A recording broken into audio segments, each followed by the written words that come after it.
Hello friends, welcome back to my channel. और आज हम करेंगे एक्सरसाइज 3.2 का क्वेश्चन नंबर 4। और अगर आपने अभी तक बेसिक वीडियो नहीं देखी है इस एक्सरसाइज के लिए तो आप एक बार उसको भी जाकर जरूर देख लेना। तो क्वेश्चन पढ़ते हैं। Which of the following pair of linear equations are consistent और inconsistent? If consistent obtain the solution graphically. ये बोल रहा है क्वेश्चन कि जितने भी नीचे हमें पार्ट्स दिए हुए हैं क्वेश्चन के, उन सबको पहले आपको देखना है कि ये जो लाइंस हैं ये कंसिस्टेंट है या फिर इनकंसिस्टेंट है। और अगर कंसिस्टेंट हैं तो हमें उनका सोल्यूशन निकालना है ग्राफिकली। तो हम इसका फर्स्ट पार्ट स्टार्ट करते हैं। फर्स्ट पार्ट है x plus Y equals to 5 and 2x plus 2y equals to 10। तो ये हमें फर्स्ट पार्ट दे रखा है। तो ये देखने के लिए कि ये लाइंस कंसिस्टेंट है या फिर इनकंसिस्टेंट है, आपको याद होगा हम देखते हैं कि ये लाइंस किस टाइप की हैं। पैरेलल लाइंस है या फिर कोइंसाइड लाइन है या फिर इंटरसेक्टिंग लाइन है। इंटरसेक्टिंग लाइन और कोइंसाइड लाइन जिनके सॉल्यूशंस होते हैं, इंटरसेक्टिंग का वन सॉल्यूशन होता है और कोइंसाइड के मैनी सॉल्यूशन होते हैं, वो दोनों ही कंसिस्टेंट होती हैं। और जो पैरेलल लाइंस होती हैं जिनका कोई सॉल्यूशन नहीं होता तो वो हमारी इनकंसिस्टेंट होती हैं। तो हम इसको पहले कंपेयर करते हैं, देखते हैं ये कौन सी लाइंस हैं। तो कंपेयर करने के लिए आपको याद होगा ये जो फर्स्ट लाइन होती है इसमें x कोएफिशिएंट a1 होता है, y का कोएफिशिएंट b1 होता है और जो कांस्टेंट जो कोएफिशिएंट नंबर होता है कांस्टेंट नंबर वो हमारा c1 होता है। पहले हम इसको स्टैंडर्ड फॉर्म में लिख लेते हैं। x plus Y standard form में लिखने के लिए बस हमें ये करना है कि जो कोएफिशिएंट कांस्टेंट नंबर है उसको इसी साइड ले आना है। ठीक है, तो ये हमारी इक्वेशन स्टैंडर्ड फॉर्म में हो गई। इसको भी लिख लेते हैं स्टैंडर्ड फॉर्म में। अगर हम 10 को इस साइड लेकर आएंगे तो ये माइनस का हो जाएगा क्योंकि यहाँ पे प्लस का है। तो अब ये स्टैंडर्ड फॉर्म में आ गई। अब हियर देखते हैं, हियर a1 हमारा क्या है, x का कोएफिशिएंट 1, b1 क्या है 1, c1 क्या है -5, a2 देखें a2 क्या है 2, b2 2 और c2 -10। तो इनको कंपेयर करते हैं हम एक काम करते हैं बाय कंपेयरिंग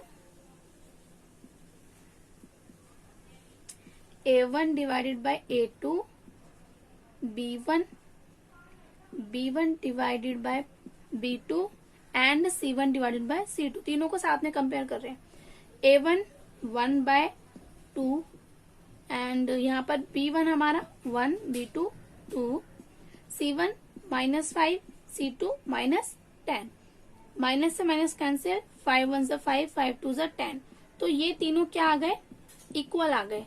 ठीक है, ये तीनों इक्वल आ गए। तो ये कौन किस टाइप की लाइंस हुई, कोइंसाइड लाइन हुई। और कोइंसाइड तो हम पहले लिख देते हैं क्योंकि a1 divided by a2 equals to b1 divided by b2 equals to c1 divided by c2। क्योंकि ये तीनों इक्वल हैं इसलिए दीज लाइन्स आर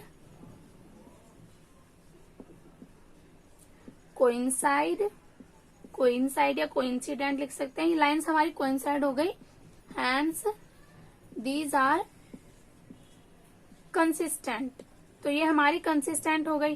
ठीक है, क्योंकि इनके मैनी सॉल्यूशंस होते हैं। अब कंसिस्टेंट आ गई तो अब हमें इसको ग्राफ पर भी बनाना पड़ेगा, ग्राफ बना के दिखाना पड़ेगा। तो अब इसको ग्राफ पर इसका सोल्यूशन निकालते हैं। ग्राफ पर सोल्यूशन निकालने के लिए आपको पता होगा हमें पहले इन दोनों लाइंस के कुछ सॉल्यूशन निकालने होंगे, मिनिमम 2 सॉल्यूशन निकालने होंगे। तो अब हम इनके दोनों के 2 सॉल्यूशन निकाल लेते हैं। तो पहले इस वाली इक्वेशन के निकालते हैं। इस इक्वेशन में मैं क्या कर रही हूँ, x की जगह 0 पुट करते हैं।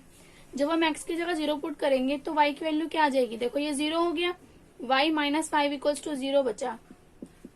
अब 5 को अपोजिट साइड लेके जाएंगे y की वैल्यू निकालने के लिए, तो प्लस का 5 आ जाएगा। तो y की वैल्यू आ गई हमारी 5। अब एक काम करते हैं, अब y की जगह 0 रख लेते हैं। अगर y की जगह 0 रखें तो x -y इक्वल्स टू 0 ये बचेगा। तो अब x की वैल्यू निकालने के लिए इसको अपोजिट साइड लाएंगे तो हमारी वैल्यू आ गई 5। अब इसके सॉल्यूशन निकालते हैं। एक काम करते हैं, x की जगह जीरो रख लेते हैं। जब मैं x की जगह जीरो रखूंगी तो ये पूरा तो जीरो हो गया। 2y minus 10 equals to 10 zero बचेगा। 2y minus 10 equals to 0। 2y को यहीं रखेंगे, 10 को अपोजिट साइड लेके जाएंगे तो प्लस का 10 हो गया। y की वैल्यू क्या आ गई, 2 डिवाइड में जाएगा क्योंकि यहाँ पे मल्टीप्लाई में, तो 2 5 जा 10, 5 आ गई। अब एक काम करते हैं, अब y की जगह जीरो रख लेते हैं। जीरो रखना सबसे इजी रहता है, सोल्यूशन इजीली हो जाता है, इसलिए मैं जीरो रख लेती हूँ। ये जीरो हो गया तो यहाँ बचा 2x माइनस 10 इक्वल्स टू 0। अब 2x को यहीं रखेंगे, 10 को अपोजिट साइड लेके जाएंगे तो प्लस का 10 हो जाएगा। ये हो गया हमारा x, डिवाइड में जाएगा 2 तो 5, x की वैल्यू क्या आ गई 5। अब अगर आप देखें इन दोनों के सॉल्यूशन बिल्कुल सेम नहीं आ गए, सेम आ गए ना। तो एक काम करते हैं, कुछ एक डिफरेंट वैल्यू भी निकाल लेते हैं। x की जगह पुट कर देती हूँ मैं 1, ठीक है। तो 2 1 जा 2 plus 2y minus 10 equals to 0। 2y यहीं रखेंगे, इस 10 को अपोजिट साइड लेके जाऊंगी तो मैं ये माइनस प्लस का 10 हो गया। अब ये 2 इधर जाएगा, इधर प्लस का है तो इधर आके माइनस का हो जाएगा तो 8 हो गया, ठीक है। 10 माइनस 2 8। y की वैल्यू क्या आ गई 4, है ना। डिवाइड में गया 2 ऐसे और 2 4 जा 8 तो 4 आ गई। तो ये हमने कुछ सॉल्यूशन निकाल लिया। अब हम इनका ग्राफ बनाते हैं। ग्राफ अभी मैं यहाँ बना रही हूँ, अभी ग्राफ पेपर पे भी दिखाऊंगी। तो फटाफट से हमें x कहाँ तक चाहिए, 5 तक चाहिए, तो मैंने 6 तक ले लिया। यहाँ भी ठीक है। ये हमारी x एक्सिस होती है, ये हमारी x डैश, ये y डैश। डैश मीन्स ये माइनस वाले एक्सिस है। तो अब पुट करते हैं, पहले इस इक्वेशन को बनाते हैं। तो जब x 0 है तो y कितना है 5, मतलब ये पॉइंट यहाँ बना, ठीक है 0 5। आगे अब जब x 5 है तो y 0 है तो ये यहाँ बना 5 0। तो ये लाइन कुछ ऐसे बनी, ठीक। अब इस लाइन को बनाते हैं। जब x 0 है तो y 5 है, यही बना। जब x 5 है तो y 0 है, यही बना। जब x 1 है तो y 4 है, x 1 है तो y 4 है, देखो यहाँ बना, है ना 1 4। अब आप देख रहे होगे कि दोनों लाइन, अगर मैं दूसरे लाइन के पॉइंट्स को मिलाऊं तो यही पॉइंट्स तो हैं, अगर मैं इनको मिलाऊंगी तो ये इसी के ऊपर तो बनेगी। ऐसा क्यों हुआ है, क्योंकि ये लाइन कैसी थी कोइंसाइड, क्योंकि ये कोइंसाइड लाइन थी, इसलिए ये एक दूसरे के ऊपर ही बनी है। तो इनके कितने सॉल्यूशन निकलेंगे, मैनी सॉल्यूशन, है ना। ये सारे सॉल्यूशन है, दोनों एक दूसरे के ऊपर है, सारे कॉमन पॉइंट्स हैं और कॉमन पॉइंट ही सॉल्यूशन होते हैं। तो इसके क्या हो गए मैनी सॉल्यूशन। तो फर्स्ट पार्ट कंप्लीट होता है। तो अब सेकंड पार्ट है क्वेश्चन नंबर 4 का, जिसमें हमें ये दोनों इक्वेशंस दी हुई हैं और मैंने इनको स्टैंडर्ड फॉर्म में चेंज कर लिया है, ठीक है। तो अब हम इनका आंसर स्टार्ट करते हैं। सबसे पहले कंपेयर करते हैं। तो बाय कंपेयरिंग मैं क्या कर रही हूँ, कंपेयर कर रही हूँ ये चेक करने के लिए कि ये कंसिस्टेंट है या फिर इनकंसिस्टेंट है। तो मैं A1, A2, B1, B2 and C1, C2 को कंपेयर कर रही हूँ। तो इसमें A1 क्या है, ये फर्स्ट इक्वेशन का x का कोफिशिएंट A1 होता है, तो यहाँ पे कुछ नहीं है तो 1 हो गया, 1 डिवाइडेड बाय सेकेंड इक्वेशन का x का जो कोफिशिएंट है वो A2 3। B1 होता है फर्स्ट इक्वेशन का y वाला कोफिशिएंट, तो -1 हो गया, और हमारा B2 हो गया -3, और यहाँ C हमारा -8 और ये -16 C2, ठीक है। अब इनको देखो क्या ये इक्वल है, ये माइनस से माइनस कैंसल, ये भी माइनस से माइनस कैंसल, ये दोनों इक्वल आ गए, लेकिन ये इक्वल नहीं है। अगर इसको डिवाइड करती हूँ तो छोटा करूंगी तो 2 4 जा 8, 2 8 जा 16, 2 2 जा 4 और 2 4 जा 8, ये सिर्फ इतना ही जाएगा।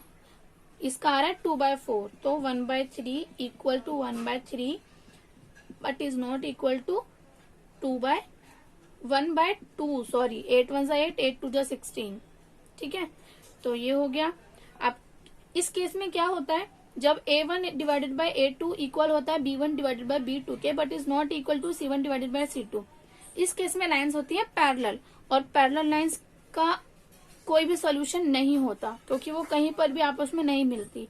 उस टाइप की लाइंस कैसी होती है, इनकंसिस्टेंट होती है। ठीक है, तो हम लिख देते हैं क्योंकि A1 divided by A2 equal है B1 डिवाइडेड बाई B2 के, but is not equal to C1 divided by C2। तो दीज लाइन्स आर, कैसी हो गई ये lines, these lines are parallel, ये लाइन्स पैरेलल हो गई। सो या हैंस लिख सकते हैं, दीज आर इनकंसिस्टेंट। ठीक है, इनकंसिस्टेंट। अब इसका सोल्यूशन निकालने की जरूरत ही नहीं है हमें, क्योंकि हमें बोल रहा था जब कंसिस्टेंट आएगा तो आपको ग्राफिकली सोल्यूशन निकालना है, और इसका सोल्यूशन निकालने के लिए इसलिए ही नहीं बोल रहा है क्योंकि इनकंसिस्टेंट का कोई सोल्यूशन होता ही नहीं है। तो सेकंड पार्ट हमारा कंप्लीट होता है। तो अब करते हैं क्वेश्चन नंबर 4 का थर्ड पार्ट। इसमें इक्वेशंस हमें पहले से ही स्टैंडर्ड फॉर्म में दी हुई है, तो हमें चेंज करने की जरूरत नहीं है। तो अब हम डायरेक्ट अपनी कंपेयरिंग स्टार्ट करते हैं। हमने किया बाय कंपेयरिंग। अब हम कंपेयरिंग क्यों कर रहे हैं, क्योंकि हमें ये देखना है कि ये कंसिस्टेंट है या फिर इनकंसिस्टेंट है। ठीक है, तो अपनी कंपेयरिंग स्टार्ट करते हैं। आप बताओ A1 क्या है, 2, और A2 क्या है, 4, B1 1, B2 -2, C1 -6, C2 -4। अब देखो, अगर हम इनको डिवाइड करते हैं तो ये हो जाएगा 1/2, 2 1 जा 2, 2 2 जा 4, ये हो जाएगा, ये सेम ही रहेगा, और ये माइनस से माइनस कैंसल, 2 3 जा 6 और 2 2 जा 4, 3/2। तो ये तो इक्वल नहीं है ना, यही इक्वल नहीं है। C तो हम बाद में देखते हैं, तो ये इक्वल नहीं है इसके। तो इस टाइप की लाइन कैसी होती है, क्योंकि A1 divided by A2 is not equal to B1 divided by B2। इस टाइप की जो लाइन्स हैं वो होती है इंटरसेक्टिंग लाइन्स। तो क्योंकि ये इक्वल नहीं है, इसलिए दीज लाइन्स आर, ये लाइन कैसी हुई, these lines are intersecting lines. और इंटरसेक्टिंग लाइन्स का आपको पता होगा एक सॉल्यूशन होता है, क्योंकि वो एक जगह इंटरसेक्ट करती है। तो सो दीज आर, अब क्योंकि सॉल्यूशन होता है तो इसलिए ये कैसी हुई, कंसिस्टेंट। ठीक है, कंसिस्टेंट। तो लाइंस तो कंसिस्टेंट हैं। अब अगर कंसिस्टेंट हैं तो हमें ग्राफिकली इनका सोल्यूशन भी निकालना पड़ेगा। तो अब सोल्यूशन निकालने के लिए हम इनके अलग अलग सोल्यूशन निकालेंगे, इक्वेशंस के सोल्यूशन निकालेंगे, जिससे कि हम ग्राफ बनाएंगे। तो एक काम करते हैं, दोनों के 2-2 सोल्यूशन निकालते हैं। ठीक है, एक इधर और एक इधर। तो पहले मैं इसके निकाल रही हूँ फर्स्ट इक्वेशन के। देखो, फर्स्ट इक्वेशन में मैं x की जगह 0 पुट कर देती हूँ, जो कि मैं हमेशा रखती हूँ। तो x की जगह अगर मैंने 0 पुट कर दिया तो y की वैल्यू क्या आएगी, देखो ये पूरा तो 0 हो जाएगा, बचेगा क्या, y -6 = 0। अब जब आप y की वैल्यू निकाल रहे हो तो इसको अपोजिट साइड लेके जाओगे, तो -6 जब अपोजिट साइड जाएगा तो +6 हो जाएगा। तो y की वैल्यू आ गई हमारी 6। अब एक काम करते हैं, अब y की जगह 0 रख देते हैं। ठीक है, तो जब मैं y की जगह 0 रख दूंगी तो ये वैल्यू तो 0 हो गई, तो 2x - 6 = 0, ये बचेगा। अब क्योंकि मुझे x की वैल्यू निकालनी, तो इस वाले टर्म को रखकर मैं दूसरी को अपोजिट साइड लेके जाऊंगी। ये हो गया, ये प्लस का हो गया। अब 2 इधर मल्टीप्लाई में तो इधर आके डिवाइड में आ जाएगा, तो 2 3 जा 6, तो x की वैल्यू हमारी आ गई 3। तो एक इक्वेशन के भी हमने सोल्यूशन निकाल लिए ग्राफ के लिए। अब दूसरे के निकालते हैं। अब दूसरी इक्वेशन में भी मैं क्या कर रही हूँ, पहले मैं x की जगह 0 पुट कर रही हूँ। देखो, जब x की जगह 0 पुट करेंगे तो ये पूरा 0 हो जाएगा, तो बचेगा -2y - 4 = 0। -2y को यहीं रख लेंगे, इसको अपोजिट साइड लेके जाएंगे तो ये +4 हो जाएगा। अब जब इसको डिवाइड में लेके जाएंगे तो 2 2 जा 4, तो आंसर आएगा -2। ठीक है, तो -2 हो गया। अब मैं क्या करूंगी, अब मैं y की जगह 0 पुट करती हूँ। जब हम y की जगह 0 पुट करेंगे तो देखो ये तो 0 हो गया, तो 4x - 4 = 0, ये बचेगा। 4x को यहीं रहने देंगे, ये -4 अपोजिट साइड जाके +4 हो जाएगा, तो x की वैल्यू क्या आ जाएगी, 1। तो अब हमने सॉल्यूशन निकाल लिए। अब हम इसका ग्राफ बनाते हैं। अभी यहाँ पे बना रहे हैं, अभी ग्राफ पर भी बनाएंगे। इस बार हमें जो y की वैल्यू है वो -2 तक चाहिए, तो मैं इसको थोड़ा यहां से बनाती हूँ क्योंकि मुझे माइनस की वैल्यूज भी चाहिए। -1 -2 1 2 3 4 5 6 1 2 3 4 5 6 7 जो भी है। आप अपनी नोटबुक में ऐसे कभी ट्राई मत करना, क्योंकि ऐसे गलत बन जाएगा आपका ग्राफ, आपको मार्क्स नहीं मिलेंगे। आपको ग्राफ पेपर पर ही बनाना है, ठीक है। अगर साथ में भी बना रहे हो तो ग्राफ पेपर पे बनाओगे। मैं ग्राफ पेपर पर अगर अभी बनाऊं तो वो बहुत छोटा बनेगा, दिखेगा नहीं, इसलिए मैं यहाँ बना रही हूँ। तो अब हम इसकी लाइन बनाते हैं। अगर देखो जब x 0 है तो y की वैल्यू 6 है, ये हो गया। जब x की वैल्यू 3 है तो y 0 है, ये हो गया। मतलब ये लाइन कुछ ऐसे जाएगी, ये कुछ इधर से जाएगी, ठीक है। तो अब देखते हैं दूसरी लाइन को। जब x 0 है तो y -2 है, ये ठीक है। x 0 है, y -2 है। इधर भी लिख देते हैं 0 6 और 3 0। और जब x 1 है तो y 0 है, मतलब यहाँ 1 0। अब अगर मैं इसको मिलाती हूँ तो आपको दिख रहा होगा एक सोल्यूशन आ गया हमारा, ये रहा। जहां लाइन इंटरसेक्ट करती है वही सोल्यूशन होता है। अगर मैं इसको नीचे मिलाऊं तो कहाँ मिलेगा? 2 पर, और यहाँ पर भी ये 2 पर आ रहा है। तो सोल्यूशन क्या हो गया हमारा? 2 2, ठीक है। तो अब इसको एक बार ग्राफ पेपर पर देख लो कि सोल्यूशन हमारा 2 2 ही आ रहा है। अब देखो तो हम लिख देंगे, तो हैंस सोल्यूशन हमारा आ गया 2 2। तो क्वेश्चन नंबर 4 का 4th पार्ट, ये हमें क्वेश्चंस दी हुई हैं और ये क्वेश्चंस पहले से ही स्टैंडर्ड फॉर्म में है, तो हमें इनको चेंज करने की जरूरत नहीं है। अब हम डायरेक्ट अपनी कंपेयरिंग स्टार्ट करते हैं by comparing A1 divided by A2, B1 divided by B2 and C1 divided by C2। Comparing start करें। A1 हमारा 2 और A2 हमारा 4, B1 -2, B2 -4, C1 -2, C2 -5। Divide करते हैं, 2 1 जा 2, 2 2 जा 4, माइनस से माइनस कैंसल, 2 1 जा 2, 2 2 जा 4। तो ये तो अभी तक हमारे इक्वल आ गए। अब इसको देखते हैं, माइनस माइनस कैंसल, लेकिन ये डिवाइड नहीं होगा, इसका मतलब ये इक्वल नहीं है। तो ये क्या हुआ? क्योंकि A1 divided by A2 equal है B1 डिवाइडेड बाय B2 के, but is not equal to C1 divided by C2। लेकिन ये दोनों इक्वल हैं, बट ये इसके इक्वल नहीं है। तो इस केस में लाइंस कैसी होती हैं? यस, पैरेलल होती हैं। तो दीज लाइंस आर